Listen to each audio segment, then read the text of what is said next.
First time octopus try করছি, energy but এর আগে একবার ট্রাই করেছি, স্মেলটা পুরো বদলে গেছে।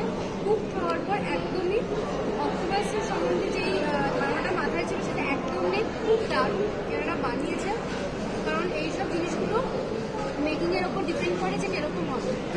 তো দারুণ লাগছে খেতে, সত্যি কথা বলছি, নাহলে খেতাম না। দারুণ খেতে অক্টোপাস। আর যদি ভেবে থাকো যে তোমরা অক্টোপাস বা স্কুইড, অ্যান্ড হ্যাঁ এটা অক্টোপাস ছিল and this one is squid, এটাও ভীষণ ভালো খেতে। আমি আগেও ট্রাই করলাম, দেখতে পাচ্ছ কোনো রকম কিছু হচ্ছে না, খুব ভালো লাগছে খেতে।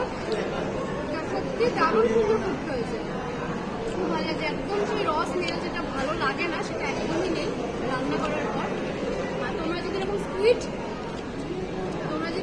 স্কুইড আর অক্টোপাস ট্রাই করতে চাও তাহলে কিন্তু যদি ভালোভাবে, তাহলে এখানে ফুড বে সি ফুড আছে, এটা রয়েছে স্টার মলে, তো এটা একবার ভিজিট